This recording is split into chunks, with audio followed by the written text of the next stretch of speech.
Squad members only.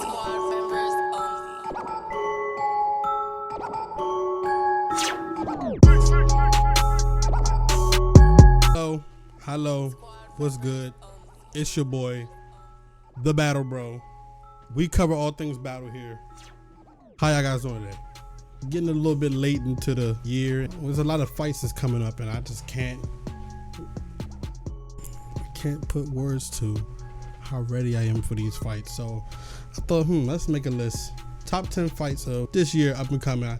I can't wait to see, because you already know it's about to. Anyway, first of all, I got notes, as you can see. It's 30 pages of rhymes in this motherfucker.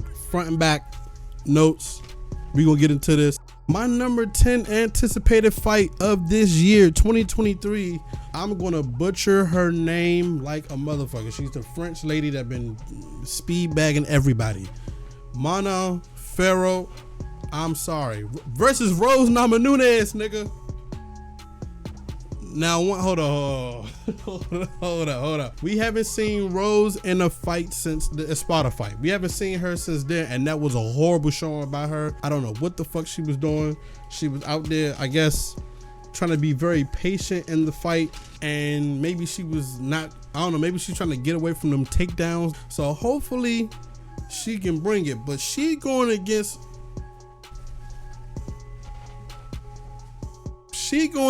somebody that got 0 losses. Her first fight in the UFC was a TKO. Come on, bro. This girl's pretty goddamn nasty, I'm not gonna lie. But she ain't got no big names under her belt. That's the only thing about this new girl. This is the first big name she's getting. Like this hold up, this Thug Rose. Ultimate Fighter. You know what I'm saying? This Thug Rose right here. She ain't no goddamn slouch now. Hopefully she can come in here in this fight, you know what I'm saying? She can be a little bit looser, you know, a little bit more aggressive.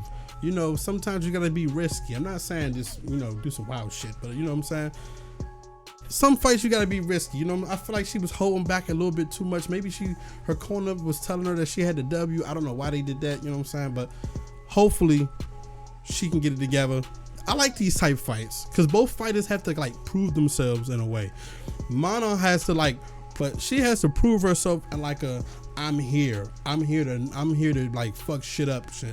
And Rose has to like prove herself in a way like, you know, it's like more of a apology letter to the fans. I feel like Rose you kind of owe us an apology letter, because that shit I ain't like that. But number 9, Shavkat Madoff versus Kevin Gaston. Now, Shavkat had just came off of a fucking W against Jeff Neal with a submission. Splendid. You can watch my reaction to it actually, because I think that was the same. Was that the same card where John Jones was fighting? I can't remember. Don't quote me on it. I think that was the same card John Jones was in, and that was a spectacular showing. Every fight he has been in the UFC, he has gotten a finish. That is the scariest shit ever. The man is on a tear. So this fight is going to be one of them ones. Kevin Gaston is coming off a win though. He's coming off a W, but he's low key the underdog in this fight. Low key, because Kevin Gaston is Kevin Gaston, but he's still low key an underdog, because he's going to get some motherfucker that all stoppages, knocking shit out, submitting shit. This guy's fucking scary, bro. And Kevin Gaston, the loss to Whitaker and Cannonier, that shit don't really sit too well with me.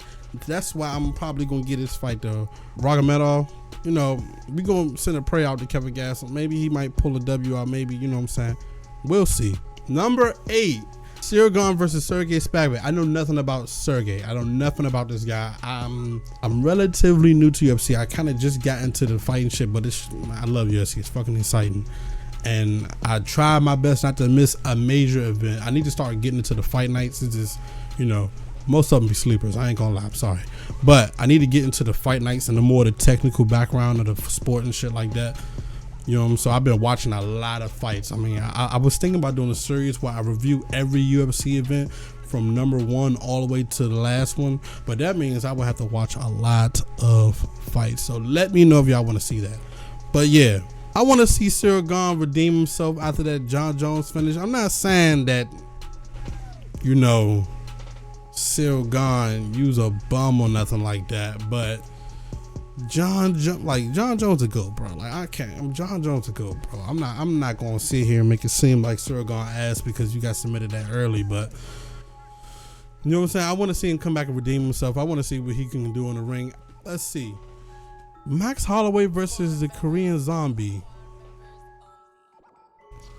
I don't know too much about Max Holloway or the Korean Zombie. I know, but the last time I actually watched Max Holloway on screen, I think was when he went against Volkanovski, and Volkanovski dismembered him. It was crazy. It was. He did him bad. So that's the last time I see Max Holloway. So hopefully he can have a good show in this fight. You know, see what he can do. Korean Zombie, I don't know nothing about this. But you know, with a name like Korean Zombie, I'm pretty sure you probably doing some wild shit to somebody. I'm gonna do my research. Number 6. This is one. Okay, now that we in number 6 is like number 6 and up. It's like the fights I really want to see. 10 from 7 is okay. You know what I'm saying? Like I want to see the fights, but if I'm working, I'm working. I'm not calling off for that shit. Like you know what I'm saying? Like, but number 6 is what these are the must-see fights. I have to see number 6 and up. Zhang Weili versus Amanda Lemos. Let me tell y'all something real quick. Weili, I had her losing to Carla Esparza too. Weili, you surprised me with that one. The second round submission of Carla Esparza, nasty. Did not know she was going to get that win how she got it. You took somebody down like that and you submitted them. Pretty damn impressive, Weili. That spinning backhand she did against Joanna, nasty, bro. Her fights are exciting. I just love looking at her fights. Only time I seen her really in like bad deep water was, you know, against a Thug Rose, that head kick knockout. She didn't like the stoppage, but you know, she clearly was out. Amanda Lemos is, you know, on a 2-fight and win streak, so she's on her way up. She had that one loss to Jessica Andres, but man, that submission in that fight was ridiculous. Like that submission hold came out of nowhere and it was fucking impressive. Losing to that, when you lose to some impressive shit like that, I don't really hold it over you. Both of these people in my eyes have lost, and on like y'all lost to some impressive shit. Thug Rose to the head, like Thug Rose head kick with Weili, impressive.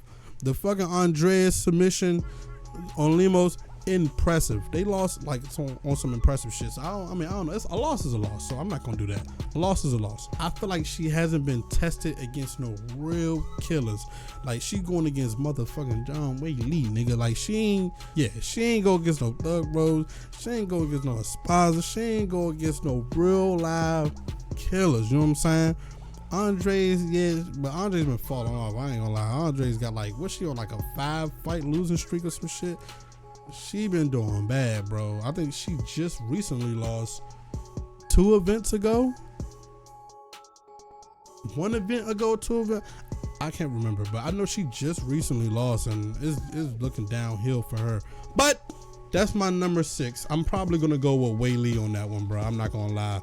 Lemos, I just don't think she has the experience. I can be surprised because, you know, she 2-win streak, you know what I'm saying? But I don't think she's been tested against no championship caliber motherfucker, so we gonna see.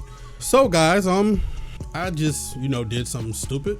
I know y'all thinking, hey, different outfit, different look, what the hell going on? But I'm here because I missed a number. Number 5. The number 5 pick. I don't know how I missed this. Paulo Costa versus Hamzock Chimaev. God damn, this is about to be a slugfest. These guys are about to rip each other's heads off, and I cannot wait to see it. That might not sound right, but hey, I cannot wait to see this fight. This fight is going to be dangerous. It's like seeing 2 big egos just clash. These guys are just, you know, they got the energy of a champion. They ain't champions, but they got the energy of champions. Like, I'm better, man. I ain't gotta fight this guy. I'm better. I'm the best, you know. And I feel like Hamzock really got that. He's what you call the perfect heel almost. He's a perfect heel. The missing weight shit, the beating all the opponents. ain't showing niggas no type of respect. You going for the high five, he going for your legs. He don't care about no high five. He don't care about being cool with nobody. He only gonna show you respect if you throw them hands. Love that about him. I feel like we need a little bit more of these type of fighters. We need a Chael Sonnen. I feel like we need some more of these evil guys. Everybody love all these, I love you, you the best. No, we need somebody evil. We need somebody to come out there and say, fuck y'all, fuck these weights, fuck everything. I don't care about nothing. Fuck the establishment.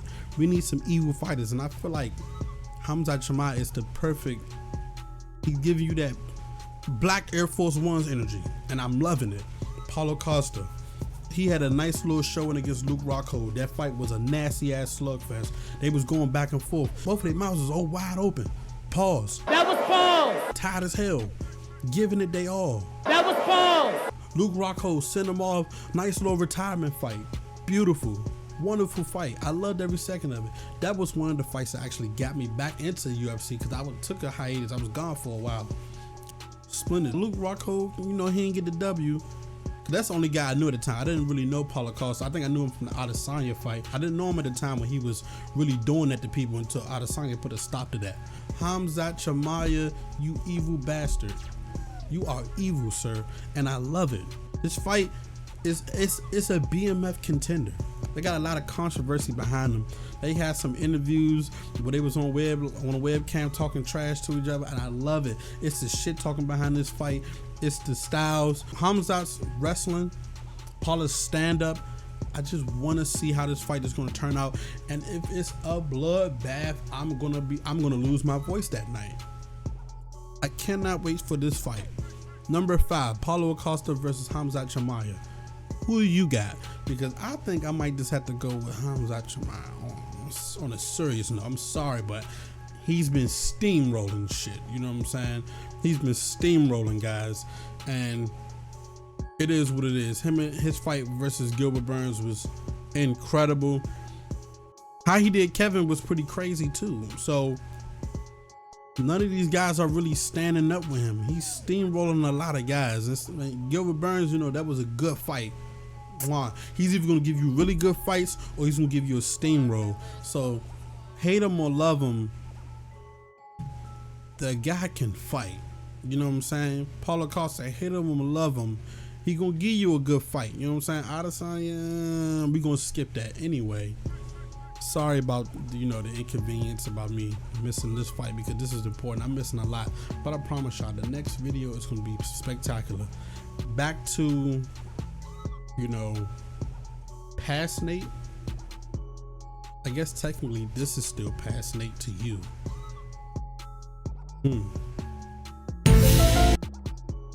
Yeah. Number 4. This fight I called the last time. I got a reaction to this one out too. They haven't took it down. Shout out to the UFC. But Alexa Grosso versus Valentina Shevchenko. I called this fight last time, and I'm probably gonna put the clip up here somewhere where I said that Alexa Grosso was gonna win that shit submission. I called that shit. Alexa Grosso stopped a 9-fight win streak. Damn. With the submission, nobody thought you was gonna get that submission. What a upset. I can't wait for this fight to come back on again. This is part motherfucking 2, and I cannot wait to see this fight again. The last time we was here and I called a fight and I was right, and I called a fight and I was right, was Alex Pereira versus Israel Adesanya. And I said that Alex was gonna knock Israel Adesanya out, and Lord behold, you know, it happened. Then they fought again, and I said that I was gonna go with Israel, and then at the last minute I changed my mind and was like, nah, Alex is gonna knock him out. And you seen the results, like, yeah. Anyway, so now we're back here again, and I called the fight and I got it right, and now I'm scared as shit to call who I think is gonna win this fight. I'm sticking with Alexa Grosso. I don't care. I got Alexa Grosso winning.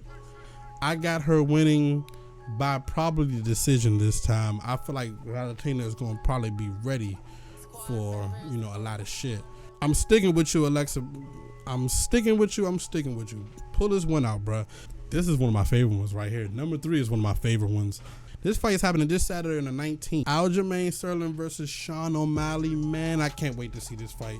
There's been a lot of shit talking, a lot of back and forth. I love the storyline leading up to this, where Aljamain beats Peter Yan. Then Peter Yan loses to Sean O'Malley. Then fucking Henry Cejudo comes out the woodworks and fight Aljamain. And then Aljamain takes that fight. So now it's Sean O'Malley, the last man standing, versus Aljamain Sterling, boy. I just love that storyline. That storyline's fucking beautiful. I love everything about this fight. One, you got 2 places in this fight where the fight can get scary, and that's in the stand-up and on the ground. I think O'Malley needs to work on his takedown defense for this one. Against Peter Yan, he did pretty well in the defense. I don't know, MMA Guru kind of called him out for grabbing the cage a little bit. I seen that video. Like, he was, you can't deny facts. He was kind of grabbing the cage. He was kind of grabbing under them gloves. A lot of people do it. That's why I'm not, you know what I'm saying? I'm not going to be too hard on them. A lot of people do that shit, but like, you survived that fight by this much, because I think I had Sean in that fight. A lot of people had Peter Yan winning that fight. So I don't know, bro. We'll know by the end of the first round who's gonna take this fight. I feel like this is one of those though.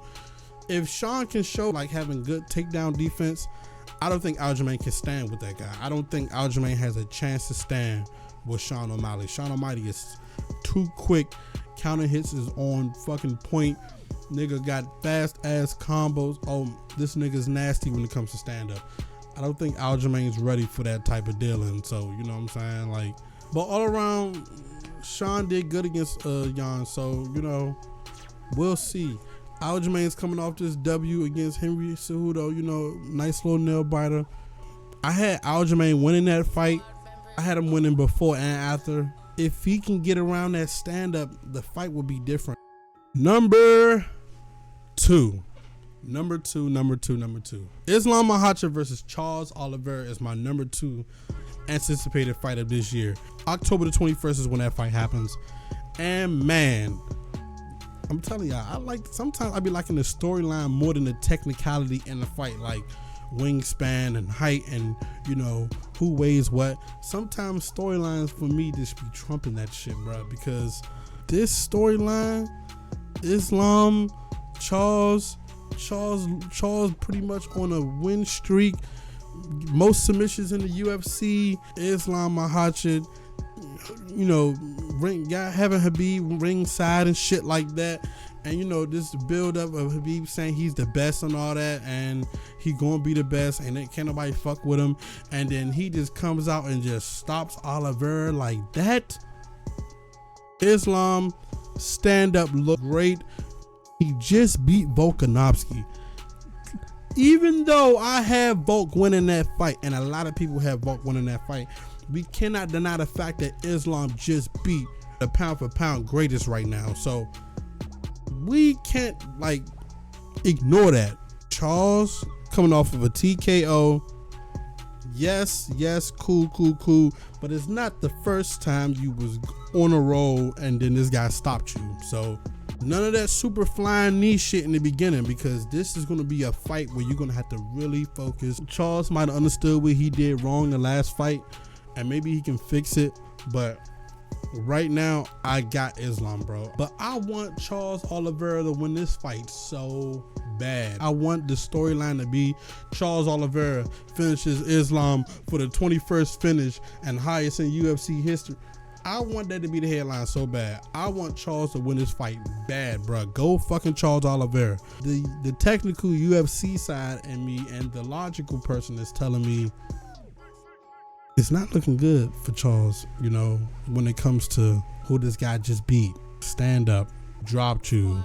You went down and you did your little thing where you go to the ground first, and he straight went down with you. He didn't hesitate. Hopefully you have a new technique for when you get hurt, Charles, because if you don't, I feel like Islam will capitalize again. That's my number 2. And I feel like y'all kind of know what number 1 is at this point. Jon Jones versus Stipe Miocic, 2 GOATs on the return. You know, this fight's happening November the 11th. I never knew motherfuckers was calling Stipe the GOAT. Were they calling him the GOAT when Francis Ngannou knocked him out? I don't know. I don't remember that. I could be wrong. I remember that. Somebody correct me in the comment section. I have nothing against being corrected, especially in the UFC, because I'm kind of getting started to this. But I love the sport so much, and I just love talking about it and shit. So, you know, Jon Jones, obviously, even if you don't know UFC and you just a fan of just boxing, I'm pretty sure you know who the fuck Jon Jones is. You probably watched the news and you found out who Jon Jones was, unfortunately. This fight is going to be exciting. I can't wait to see Jon Jones back in the octagon. I know all of us can't wait to see him back in the octagon. Stipe, yeah, I'm sure a lot of Stipe fans can't wait to see him back in the octagon. It's 2 GOATs, apparently. I ain't gonna lie, y'all. I really wish Francis Ngannou would come back. I hate politics sometimes with fights because they ruin like really, really good fights. How scary would it be for Jon Jones to go against Francis Ngannou? That's some scary shit, bro. I'm sorry. That's some scary shit. We'll see. And my honorable mention, because I know he has a big fan base, and y'all gonna be in the comment section flaming me up. Yes, Michael Chandler versus Conor McGregor. I cannot wait to see that fight. I didn't know where to put it at on the list. I was thinking to put it at number 4, but I personally wanted to see Alexa Grosso versus Valentina. So honorable mention for number 1. I don't know, maybe because I was doing all my research and shit, and then it kind of slipped my mind. I don't know how a fight this big would slip my mind, because how long Michael Chandler has been calling out Conor McGregor, and Conor hasn't been in the octagon for over 2 fucking years.